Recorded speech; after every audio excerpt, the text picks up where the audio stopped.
Hi guys, Hi, this is Fatma, I'm Zara. and welcome to the 6th episode of our podcast, Ultramarine Glow. Woohoo!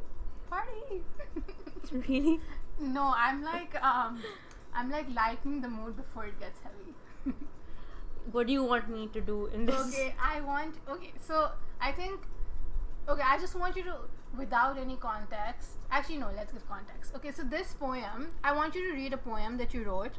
Okay, this poem is kind of about longing. Yes. Longing and loss, yeah. Yeah. Okay, so I want you to read it, and it's an Urdu poem that you've written.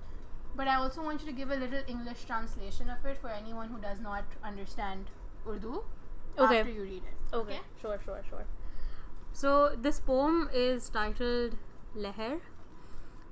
उन आँखों में बसी वो मुस्कुराहट देखो, जाने कहाँ से लेकर आई थे वो. सुना था जनाजे के पीछे से आए थे, सुना था हवेली में पायल की आवाज़ से आए थे, जाने कहाँ वो मुस्कुराहट बसी है. सोचा था दरिया किनारे मिल पाएंगे हमें, ढूंढा था शाम तक आवारों की तरह. समंदर की खुशबू थी या तेज़ हवा, जाने कहाँ से वो मुस्कुराहट आ रही थी. ढूंढा तो मैंने भी अरसा दराज, खत लिख लिख कर हाथ ने भी दे दिया जवाब. पैर भी वो चार दीवारी के चक्कर काट कर थक गए, सोचा था हमने कि अब ना ख़त्म होगी ये शाम. दूर किनारे फिर मिल पाएंगे कभी, आखिर ये किसको पता. उन आँखों में बसी वो मुस्कुराहट देखो, लगता है फिर ना देख पाएंगे हम. Wow. In English translation of this.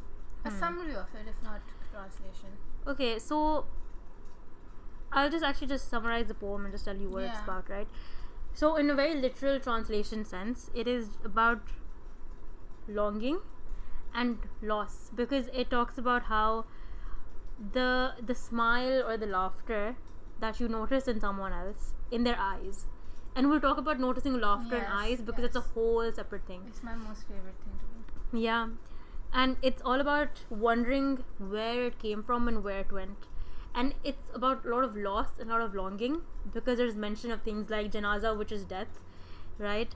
It is about the sound of piles in Haveli, Which and is an anklet in in English it's an anklet, which Yeah. makes like jingling Yeah. noises, right? And this is especially, I think, really close to me, because as a kid, and even now, I love piles. When I was a kid, I think my very fond, very strong memory is of one of our house helps, and I was maybe like 5 or 6 years old, It's so whole. Yeah. and she got me silver piles, Yeah. because everyone knew and still knows I love them. I love collecting them, right? Yeah. So that's one part of it. Then it is all about wondering where it's gone. And because the sea is something I absolutely love and adore, because it's water, and water for me is connectivity, it is flow, it is immersion, it is knowledge, it is love. So the next half of it is all about thinking where we can meet, or where we can find, or how we can get that thing back.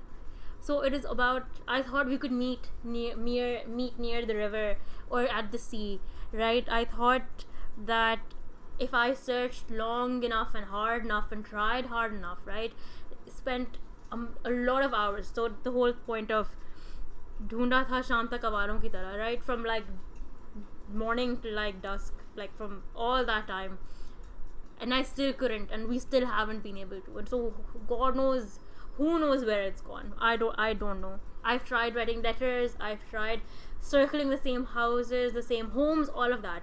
There still is, it's nowhere to be found. And then conclusion is just, I don't know where it will be. I thought I might find it, but even if I don't, and I can't, it's not up to me anymore. Yeah. I think this, when I heard this, the thing, I remember I always make people who write poems read them to me, because I love them saying it in their voice. I remember then the day you read it to me, I was sitting at the edge of my bed looking out at the ocean and the world, and I love staring at, like, what's the word, sonder? No, it's not Sonder. ponder. I don't know what the word Yeah, is. yeah, ponder. Like I just get lost in like looking at buildings and people walking and birds flying and life happening as is, because I have this longing for life in general. So that is Sonder, because Yeah, that.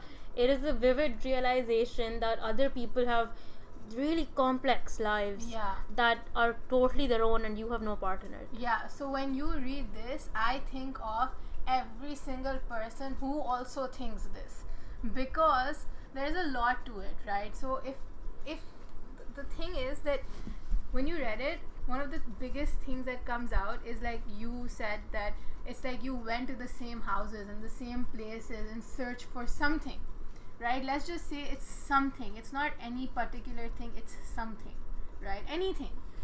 And the thing is, you're going in your past to things that you know or are familiar with for something that you want in the now and in the future, right? Because that's how we go about it. We like to like, yeah. You know, it's the same concept that we talked about in the first episode, is that an acceptance of the things you have that are lost now. Yeah. It is grief. Yes. And grief is only felt when Yes. you have understood and realized that you do not have those same things anymore. Yeah. But I would say acceptance is a step further. Acceptance is, I don't have the same things in the same homes, the same people, the same places, but acceptance is, I can maybe create these in Yeah. new places, new spaces, new homes, and new people, Yeah. and mostly within myself, Yes. right? But to do that, you have to like move away from the past into the now and the future, from your actual state to a desired state. And to do that, you have to accept that there is longing. So you know what? Okay, this is my favorite quote and like picture of all times, right? It is about life can only be observed backwards but must be lived forwards. Yes. So you can speculate, observe, and you can understand from your previous actions and your past selves, but you can't Very important. but you can't stay in that state. No. Because that is not you, that is not your life now. Your life is how you will plan it ahead. So Yeah. learn, but do not dwell, Yeah. right? Create, do not fixate. Yeah. I also feel like you have to feel or go through or understand or process the feelings that were unresolved to be able to move from them. I strongly believe that there's a lot that you can do to move into the future and to move from the state of longing to actually having, right? But to do that, you have to understand what is missing and how it's missing and why is it that I want it that bad now. So there are two things. Yes. I think you can go about creating new things in two very distinct manners. Yes. One is a very solid understanding of, I want this, I want these material objects, or even feelings. I want these feelings, and you can cultivate them in another place, in another person, in another being and thing of its own. Okay, Yeah. you can. But does that really mean you've addressed longing? I don't think so. That is one way to go about it. That Yeah. is one very present, very active, action based. Okay, I wanted this, मुझे चाहिए था. I had it before. I don't have it now. Let's create it once more. Okay? But that does not mean that you are reflecting. At least for me personally. Yeah, it doesn't. Right? I think the other way to go about longing, right, is to be in that state of longing, right? And understand why. Feel the uncomfortable Feel the feelings, uncomfortable let the feeling. resistance come. First episode, this is it. All of Yeah. it, right?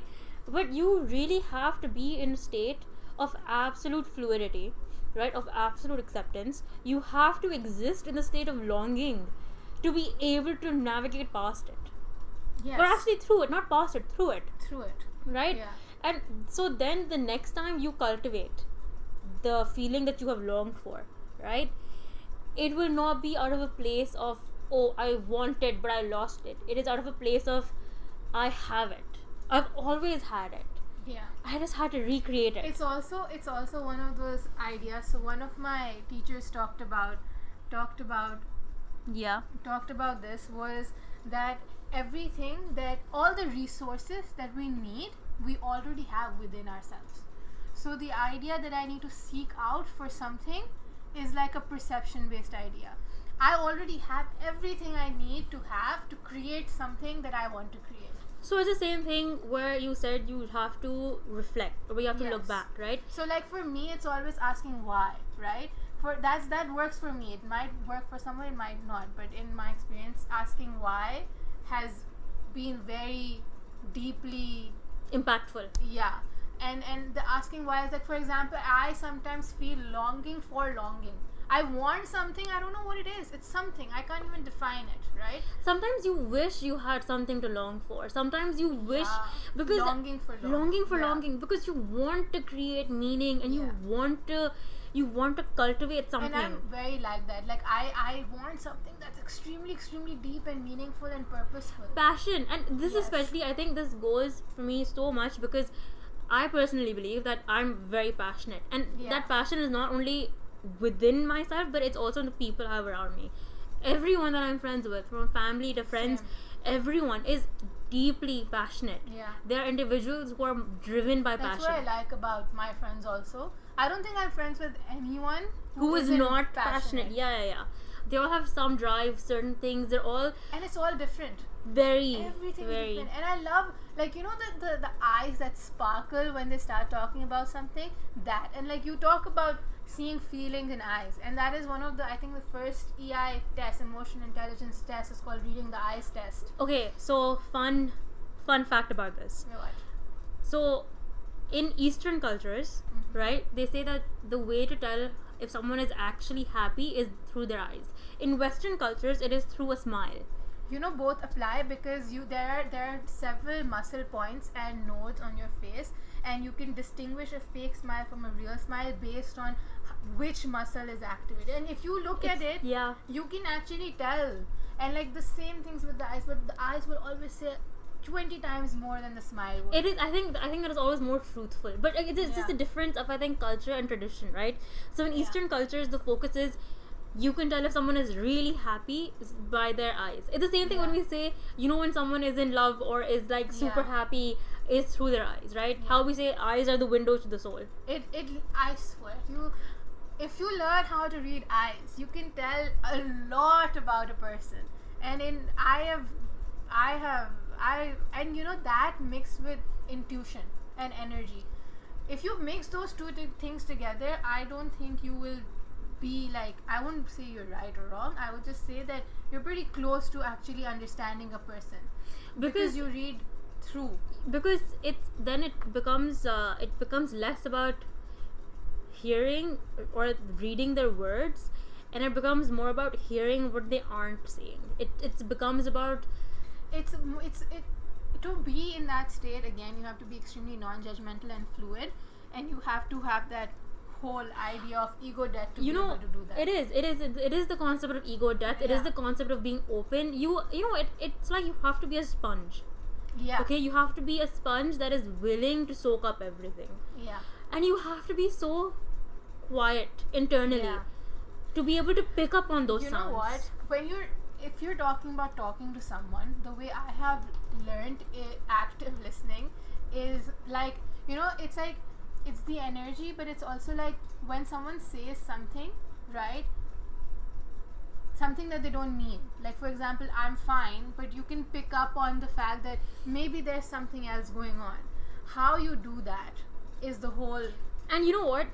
This And to do that, you have to have like you have to have like complete ego death, because, and you know, basically what I was trying to say that I forgot was that when you listen to someone, they will always trigger a past emotion and memory, and that emotion and memory, though, if you are able to feel it instead of like fight it or defend it, you'll be more honest in your responses to them. Because let's say you say I'm fine, and I think of a really sad event, and I'm like, hey, why did you saying I'm fine make me think of that? I will be able to translate that. You know, and it's that's also Yeah. different, so it doesn't have to be in person either. Yeah. You can also pick up on, I would say, texts or anything like that, right? That's even more energy based, but Definitely more, because it is just texts are a little harder. If you're not intuitive, texts are harder. You are very intuitive and empathetic, so you'll pick up on it. But sometimes people like send hints, and people are unable to. If you can't see eyes, if you can't hear voice, it's very, very hard. Even for me, I think texts are so impersonal, because unless I really want you to see it, you won't be able to see anything. With my voice and my eyes, you'll be able to see past me if you're good at it.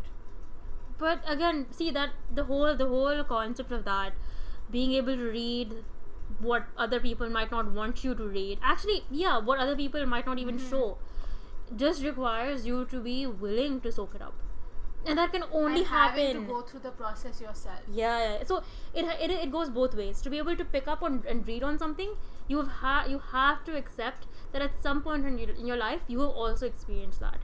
It's the same thing. The situation can be different. The Definitely. situation's always different. The feelings are always the same. It's like I say, so loss of all kind, right? Yeah. The feeling is the same. Yeah. It is only the weight that is different. Yes.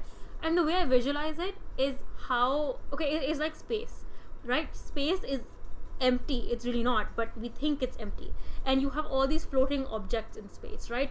Floating orbs of gas, of anything, right? Of fire, of gas, whatever, of any matter, essentially, right? And at a glance, they all look like floating orbs just held in space. But in reality, in visualization, they all have an immense amount of weight that create a dent in space. So there's an object, and then there's this string of a dent that is attached to it, and that weight, that dent it causes, can vary. Yeah. But at a glance, at a stretch, all objects are floating. Yeah. The same way, all feelings are floating. The feelings are floating.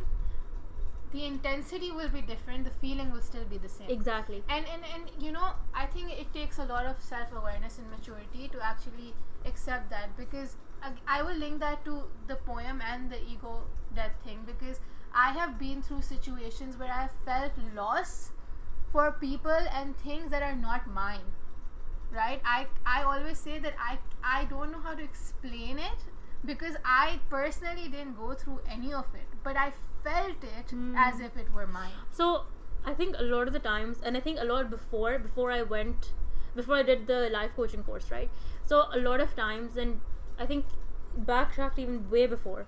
So it's very easy for other people's feelings and emotions to translate onto me and onto like my physical person as well, and also the way I feel, right? So again, like you said, I have not gone through any of that personally, but just by virtue of hearing the person go through it, them talking to me about it, right, it becomes a shared experience, right? Because they are sharing and they're telling, and so I am part of that grief, and that grief translates very, very fast. And so again, there are no words for me to express why I feel so strongly and why I am able to connect to you the way I do, right? But it is simply the fact that we are in a shared space of grieving. And for me personally, sharing, even if it's very small, minute things, very everyday things, right, is a very intimate act, which I don't really do. Okay. And very so much same. and so I think there are very few people in my life, if hardly I think any, where I will be very willingly and openly telling them that, okay, really, really small mundane things that, like, oh, okay, I'm like going out and doing this, or oh, I got that today, right? Because they're really intimate acts for me. And so when a person also shares with me such things, right, it also just expands the amount of space or the amount of feelings I share with them then. Okay, so for me it's the other way around. For me it's all about like trust, and like, for example, it's more feeling based for me. Like, if I'm vulnerable in the moment feeling something and I'm sharing that with you, it's humongous. Because with me the things is, a lot of times I will feel things, but they're not going to be like my experiences. But the feeling is mine, right? So if I want to like not talk about what it is that is causing me to feel it, just to like say I cannot, and the other person is receptive to just accepting or hearing my feelings, that is a huge deal, because it moves from situation to feeling. and it moves from like, oh, what can I do for you, to it being, oh, okay, I hear you. I hear you. And that's all. And That's all it. that matters. And that's it. And for me, that is huge. So, okay. So again, like this, right? Yeah. Just seeing I hear you or I'm there is something that again is very, very important. Yeah. Also for me. Yeah. But you know, the only thing I would say is that so I pick up on a lot of small things very, very easily, very, very fast. Yeah. And so the feelings attached to really minute things also, I know what they are. I want to ask you, do you know why you do that? I don't know. And it's not even my own thing. It's not even my own thing. How do you have that observation? Do you know why or how? Because I know why or how I picked up the habit. You know, if I have gone into observing things, like my eye will never fixate on just one thing. If I'm in a room, it will always look around. That's the first time I noticed how observant I can get. I know exactly why. It was a survival mechanism for me. Okay, yeah, okay. Yeah. But this isn't survival based on that. I'm talking about survival. I'm talking about, I don't know how okay, let me think this through. It is the innate ability, right, to pick up on really small, not even verbal, even non-verbal things. It is not innate. You learn those things over time. That's the whole thing. So I would like ask you to go back in time and like at your own time, right, and think about how you developed that skill, because this is the skill that you develop. Active listening. Yeah, active listening for feelings, listening for non-verbal cues. All of this social awareness is a skill it you happens learn. So automatically. It happens so automatically. It is not right. But that's what I'm thinking. Yeah. But it's so automatic. As in, it doesn't take any energy. It doesn't take any amount of effort. Because you've done it for your whole life, as you would think, right? As far as you can go. Because I can go up till like probably 8 or 9 to where I can pick up this skill. I can go back. No, I can go back further. I can go back to probably. I can go back to when I was, I think, 3 or 4. I think this is when it happened. Yeah. Okay. So I'll tell you why. So as we have enough time. We have 3 minutes. Okay, cool. So this is again like a really short snippet, really personal also. But this is the thing. So as I think growing up all throughout, even as a kid, I am very sensitive, very emotional, very emotionally aware also. But I think as a kid, so I pick up on feelings very, very fast. Yeah. And I think at a certain point, I think when I was 3 or something, very close to my mom and very close to my dad, because obviously you're a child, right? And I remember my mom crying. Okay, and I didn't know what had happened because obviously I was a kid. But I know the instant feeling was that I can't do anything to make her stop crying because it's not my ability. And I know after that point, my whole feeling of like being super aware of my feelings shut off instantly. It shut off because nothing I can do about it. Yeah. If the people closest to me, I can't really figure out what's going on with them, nothing I can do about it. Yeah. And then again with time, I kind of opened back up because I was not in that state of I can't do anything, because again I grew up and grew out of it, right?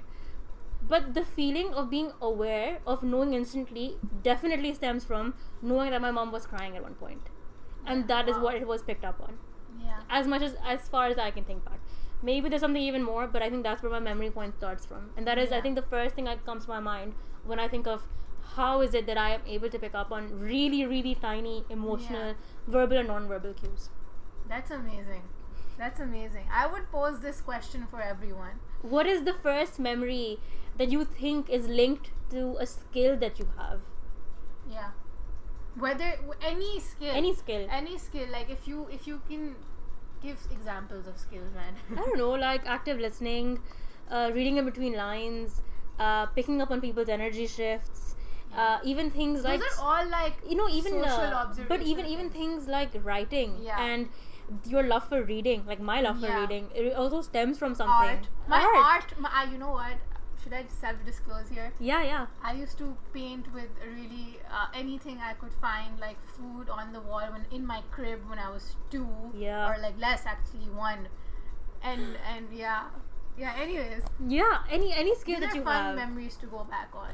I know my love for reading, comes from, I think we were like 5 or something, and on Sundays, my mom and dad would lock us inside the room with them. And God. No TV, nothing, right? And they're like, we're reading, so you also read. And then we'd share whatever we read. Yeah. But it was from a very, very young age. So Yeah. these things develop over time like that. Yeah. So yes, end of the podcast. End of the episode. Question is, what is the first memory that you can link back to a skill that you have? Yeah. Wow. I Right. love that. Okay. Bye bye. Bye.